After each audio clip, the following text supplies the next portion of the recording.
ኢቢኤስ ቴሌቪዥን ዳግም ሀዘን ላይ መሆኑን ዛሬ ረፋድ ላይ መስማት ለሁሉም ኢትዮጵያውያን ዘንድ ሀዘንን ፈጥሯል። በሀገራችን ኢትዮጵያ በሚዲያው ዘርፍ ጉልህ ሚናን ካበረከቱ የቴሌቪዥን ጣቢያዎች ውስጥ ግንባር ቀደሙ ሚዲያ አንድ ወር ባልሞላ ጊዜ ውስጥ እንቁና ወሳኝ የሆኑ ሁለት ቤተሰቦቹን ማጣት ምንኛ መራር ነው። ሰላም ጤና ይስጥልኝ ውድ አድማጮቻችን፣ ዛሬ የካቲት 4 2018 ዓ.ም የኢቢኤስ ሀዘን በሚል መርሃ ግብራችን ለእናንተ እናቀርባለን።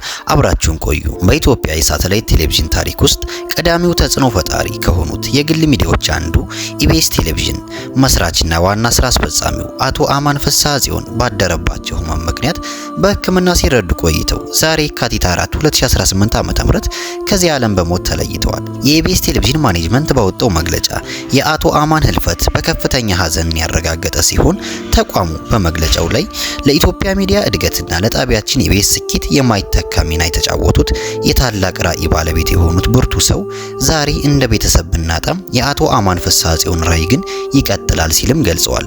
አቶ አማን ፍስሐ ጽዮን በኢትዮጵያ ሚዲያ ኢንዱስትሪ ውስጥ ዘመናዊና አዝናኝ የሆኑ የቴሌቪዥን ፕሮግራሞችን በማስተዋወቅ ረገድ ግንባር ቀደም ተጠቃሽ ናቸው። በዋናነት እንደ አውሮፓውያን አቆጣጠር በ2008 በዩናይትድ ስቴትስ ሲልቨር ስፕሪንግ ሜሪላንድ ውስጥ ኢቢኤስ ቴሌቪዥን በመመስረት በውጭ የሚኖሩ ኢትዮጵያውያንና ትውልደ ኢትዮጵያውያንን ከሀገሩ ባህልና ዜና ጋር ለማገናኘት ትልቅ ድልድይም ሆነዋል።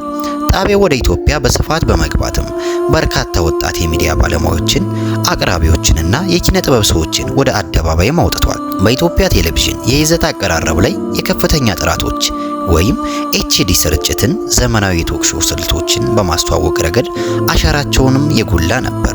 አቶ አማን ለኢትዮጵያውያን የሚዲያ ነጻነት እድገት ትልቅ አስተዋጽኦ ያበረከቱና በስራቸውም ደግሞ ለብዙዎች አርአያና አበረታችም የነበሩ ሰው ናቸው በሚል በስራ ባልደረቦቻቸውና በአድናቂዎቻቸው ዘንድ ይነገርላቸዋል።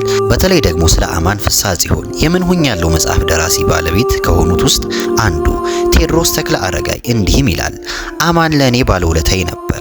በአንድ ወቅትም ምን ሆኛለሁ የተሰኘው መጽሐፍ ሲወጣ ለአማን እንዲህ ብዬ ጠየቅኩት፣ በነፃ ማስታወቂያ ትብብርም እንፈልጋለን ስለው አማን በምላሹም ላስብበት እንኳንም አላለም። ወዲያው ነበር የ300 ሺህ ብር ነፃ ማስታወቂያ እንዲሁም ስራችንን ለማስተዋወቅ ቃለ መጠየቅ እንዲደረግልን በማስተባበር ፍጹም ትህትናውን ያሳየን ሰው ነበር ሲልም ይገልጸዋል።